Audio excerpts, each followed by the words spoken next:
ಉಡಾಯಿಸೋ ಖಾರ ಬಣ್ಣ ರುಚಿಯನ್ನು ನೀಡುತ್ತದೆ. ಮೆಣಸಿನ ಪುಡಿ ಚಿಂದಿ ಉಡಾಯಿಸೋ ಖಾರ ಬಣ್ಣ ರುಚಿ. ಧರ್ಮಸ್ಥಳದಲ್ಲಿ ಏನೇನು ನಡೀತಾ ಇದೆ, ಯಾಕಂದ್ರೆ ಈಗ ಯೂಟ್ಯೂಬರ್ನ ಕರೆದು ತನಿಖೆಯನ್ನು ಮಾಡಲಾಗ್ತಾ ಇದೆ, ವಿಚಾರಣೆಗೆ ಒಳಪಡಿಸಲಾಗಿದೆ. ಇವತ್ತೂ ಕೂಡ ಸಮೀರ್ ವಿಚಾರಣೆಗೆ ಬರ್ತಾನೆ.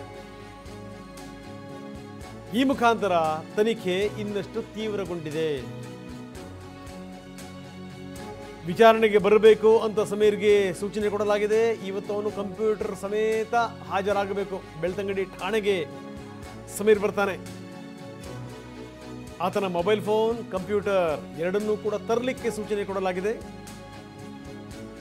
ಸಮೀರ್ನ ಮೊಬೈಲನ್ನು ವಶಕ್ಕೆ ಪಡಿತಾರೆ ಪೊಲೀಸರು. AI ವಿಡಿಯೋ ಮಾಡಲಿಕ್ಕೆ ಬಳಸಿದಂಥ ಸಿಸ್ಟಮ್ ಅದನ್ನೂ ಕೂಡ ತರಬೇಕು ಅಂತ ಹೇಳಲಾಗಿದೆ. ಈಗಾಗಲೇ 2 ಬಾರಿ ವಿಚಾರಣೆ ಆಗಿದೆ. ಇದು 3ನೇ ಬಾರಿ. ಇವತ್ತು ಕೂಡ ಸುದೀರ್ಘ ವಿಚಾರಣೆ ನಡೆಯುತ್ತೆ. ಒಟ್ಟಾರೆಯಾಗಿ ಏನಪ್ಪ ಅಂದರೆ, ಈ ಧರ್ಮಸ್ಥಳದ ಸಂಗತಿ ಇದೆಯಲ್ಲ, ಕೆಲಸ ಇಲ್ದಿರುವಂಥವ್ರಿಗೆ ಬಹಳಷ್ಟು ಜನಕ್ಕೆ ಕೆಲಸ ಕೊಟ್ಬಿಡುತ್ತೆ ನೋಡಿ. ಸಿಕ್ಕಾಪಟ್ಟೆ ಎಲ್ಲೆಲ್ಲೋ ತೆರೆಯ ಮರೆಯಲ್ಲಿದ್ದಂಥವರು ಬಹಳ ದೊಡ್ಡ ಮಟ್ಟದಲ್ಲಿ ಮಿಂಚಕ್ಕೆ ಕಾರಣ ಆಗಿಬಿಡ್ತು. 3 ಪ್ರಕರಣ ಬಗ್ಗೆ ಪೊಲೀಸರು ತನಿಖೆ ಮಾಡ್ತಾರೆ. 3 ಪ್ರಕರಣಗಳು. AI ವಿಡಿಯೋ ಅದನ್ನು ಮಾಡಿ ಗಲಭೆಗೆ ಪ್ರಚೋದನೆ, ಖಾಸಗಿ ವಾಹಿನಿ ವರದಿಗಾರನ ಮೇಲೆ ಹಲ್ಲೆ ಪ್ರಕರಣಕ್ಕೆ ಸಂಬಂಧಪಟ್ಟಂಗೆ ಪ್ರಚೋದನೆ, ಖಾಸಗಿ ಆಸ್ಪತ್ರೆಯ ಬಳಿ ಗಲಾಟೆ. ಈ 3 ಪ್ರಕರಣಗಳು ಇದಕ್ಕೆ ಸಂಬಂಧಪಟ್ಟಂಗೆ ಪೊಲೀಸರು ಪ್ರಶ್ನೆ ಕೇಳ್ತಾರೆ. ಅಷ್ಟೇ ಅಲ್ಲ, ಇವತ್ತು ಆತನ ಮೊಬೈಲ್ ಮತ್ತು ಆತನ ಸಿಸ್ಟಮ್ ಏನಿದೆಯಲ್ಲ ಅದನ್ನೂ ಕೂಡ ತಡಕಾಡ್ತಾರೆ. ಎಷ್ಟು ಜನ ಇದರ ವ್ಯಾಪ್ತಿಗೆ ಬರ್ತಾರೋ ಗೊತ್ತಿಲ್ಲ. ಒಂದು ಸಂಗತಿ ಏನು ಅಂದರೆ, ಬಹಳಷ್ಟು ಜನರಿಗೆ ಕಾದಿದೆ, ಅಷ್ಟು ಮಾತ್ರ ಹೇಳಬಹುದು. ಏನೆಲ್ಲರೂ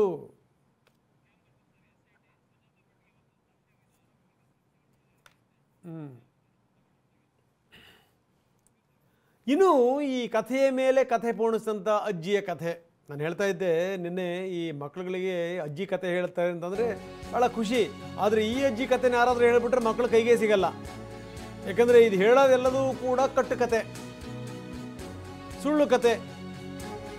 ಏನೇನು ಆರೋಪ ಮಾಡಿದೆಯಲ್ಲಮ್ಮ ಅದೆಲ್ಲದಕ್ಕೂ ಕೂಡ ಸಾಕ್ಷ್ಯ ಕೊಡಬೇಕು ಅಂತ SIT ಅಧಿಕಾರಿಗಳು ಹೇಳಿದ್ದಾರೆ.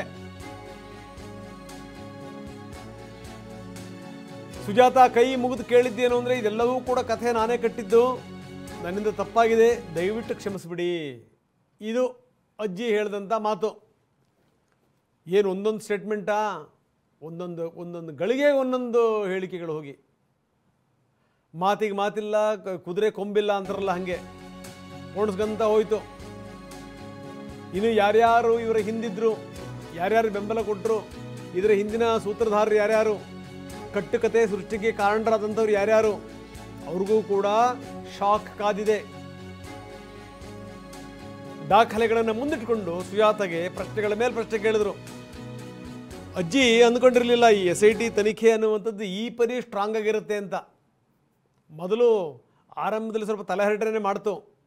ಇಲ್ಲ ನಾನು ಹೇಳಿದ್ದಿಲ್ಲ ಸತ್ಯ, ಹಾಗೆ ಹೀಗೆ ಕತೆ ಹೊಡಿತು. ಅದಾದ ಮೇಲೆ ಸಾಕ್ಷ್ಯಾಧಾರಗಳನ್ನು ಇಟ್ಕೊಂಡು ಆ ಫೋಟೋಗೆ ಸಂಬಂಧಪಟ್ಟಂಥ ಅದರ ಹಿನ್ನೆಲೆ, ಜೊತೆಗೆ ಈ ಅಜ್ಜಿ ಯಾರ್ಯಾರ ಜೊತೆಗಿತ್ತು, ಇದರ ಲೈಫ್ ಏನು ಎತ್ತ, ಅದರ ಹಿನ್ನೆಲೆ, ಆ ದಾಖಲೆಗಳು ಅದೆಲ್ಲ ಇಟ್ಕೊಂಡು ಯಾವ ಕೂತ್ರಲ್ಲ ಅಧಿಕಾರಿಗಳು, ಅಜ್ಜಿ ತಕ್ಷಣಕ್ಕೆ ಬದಲಾಗ್ಬಿಡ್ತು. 2 ಕೈ ಜೋಡಿಸಿ ಹೇಳಿದ್ದೇನು ಅಂತಂದ್ರೆ, ನನ್ನ ಕೈ ಬಿಟ್ಟುಬಿಡಿ ದಯವಿಟ್ಟು, ಯಾರೋ ಹೇಳಿಕೊಟ್ರು ಅಂತ ಇಷ್ಟೆಲ್ಲ ಮಾಡಿಬಿಟ್ಟೆ, ನಾನು ಕೇವಲ ಪಾತ್ರಧಾರಿ ಮಾತ್ರ, ಸೂತ್ರಧಾರಿಗಳು ಬೇರೆ ಇದ್ದಾರೆ, ನನ್ನ ಬಿಟ್ಟುಬಿಡಿ. ಬನ್ನಿ, ಪೃಥ್ವಿರಾಜ್ ನಮ್ಮೊಂದಿಗೆ ನೇರ ಸಂಪರ್ಕದಲ್ಲಿದ್ದಾರೆ. ಪೃಥ್ವಿರಾಜ್, ಒಂದು ಕಡೆಗೆ ಯೂಟ್ಯೂಬರ್ ಸಮೀರ್ಗೆ ಇವತ್ತು ಸಂಕಷ್ಟ, ಯಾಕಂದರೆ ಆತನನ್ನು ತೀವ್ರ ವಿಚಾರಣೆಗೆ ಒಳಪಡಿಸಲಾಗುತ್ತೆ. ಯಾಕಂದರೆ ಇದ್ರ ಹಿಂದೆ ಯಾರ್ಯಾರಿದ್ದಾರೆ, ಯಾರ್ಯಾರು ಈ ಪೋಣಿಸಿದರು ಸುಳ್ಳಿನ ಕಥೆಗಳನ್ನು, ಅವರೆಲ್ಲರಿಗೂ ಕೂಡ ಕಂಟಕ ಕಾದಿದೆ ಅನ್ನುವಂಥದ್ದು ತುಂಬ ಸ್ಪಷ್ಟ. ಇನ್ನು ಸುಜಾತ ಕಥೆ ಕೂಡ ಅದನ್ನೇ. ನಾನು ಹೇಳ್ತಾ ಇದ್ದೆ, ಅಜ್ಜಿಗೆ ಈ SIT ಯಾವ ರೀತಿ ತನಿಖೆ ಮಾಡುತ್ತೆ ಅನ್ನೋದರ ಅರಿವಿರಲಿಲ್ಲ. ಹೀಗಾಗಿ ಕಥೆಗಳ ಮೇಲೆ ಕಥೆಗಳನ್ನು ಹೇಳ್ತು. ಯಾವಾಗ ನಡೆಯಲ್ಲ ಅಂತ ಗೊತ್ತಾಯ್ತಲ್ಲ, ಒಂದೇ ಸರಿಗೆ ಈ ಅಜ್ಜಿ ಸರೆಂಡರ್ ಆಯಿತು. ಅಂಥ ಸ್ಥಿತಿ ಏನು ನಡೀತಾ ಇದೆ? ಖಂಡಿತ ರಂಗಂತ್, ಇವತ್ತು 3ನೇ ದಿನದ ವಿಚಾರಣೆ. ಅಂದ್ರೆ ಆ ಒಂದು ಸುಜಾತಾ ಭಟ್ ಏನು ಆರಂಭಿಕ ದಿನದಲ್ಲಿ ಬಂದಿದ್ರು, ಅದು ಸೇರಿದರೆ 4ನೇ ದಿನ. ಆದ್ರೆ ಅವತ್ತು ವಿಚಾರಣೆಯನ್ನ ಮಾಡಲಿಲ್ಲ, ಅದ್ರ ನೆಕ್ಸ್ಟ್ ಡೇ ಬರ್ಲಿಕ್ಕೆ ಹೇಳಿದ್ರು. ಮತ್ತೆ ನಿನ್ನೆ ವಿಚಾರಣೆ ಆಯಿತು, ಇವತ್ತು ಮತ್ತೆ ವಿಚಾರಣೆಯನ್ನ ಮಾಡ್ತಾರ ಅಂತದ್ದು. ಅಂದ್ರೆ ಬ್ಯಾಕ್ ಟು ಬ್ಯಾಕ್ ವಿಚಾರಣೆ, ಇವತ್ತು 3ನೇ ದಿನ. ಸೊ ನಿನ್ನೆ ರಾತ್ರಿ 10 ಗಂಟೆವರೆಗೂ ಕೂಡ ವಿಚಾರಣೆ ಮಾಡಿದ್ರು, ಮೊನ್ನೆ ಕೂಡ ರಾತ್ರಿ 10 ಗಂಟೆವರೆಗೂ ವಿಚಾರಣೆಯನ್ನ ಮಾಡಿದ್ರು. ಇಲ್ಲಿ ಪ್ರತಿಯೊಂದು ವಿಚಾರಣೆ ಸಂದರ್ಭದಲ್ಲೂ ಕೂಡ ಆ ಒಂದು ಸುಜಾತಾ ಭಟ್ ಗೊಂದಲಕ್ಕೀಡಾಗ್ತಾ ಇರುವಂತದ್ದು, ಮತ್ತೆ SIT ಅವ್ರನ್ನ ಗೊಂದಲಕ್ಕೀಡು ಮಾಡ್ತಾ ಇರುವಂತದ್ದು. ಯಾಕೆಂತ ಹೇಳಿದ್ರೆ ಆರಂಭಿಕ ಹಂತದಲ್ಲಿ ನಂತರ ಕೆಲವೊಂದು ಸಾಕ್ಷಿಗಳಿದೆ ಅಂತ ಹೇಳ್ತಾರೆ, ಸಾಕ್ಷಿ ತಂದಿದ್ದೀನಿ ಅಂತ ಹೇಳ್ತಾರೆ.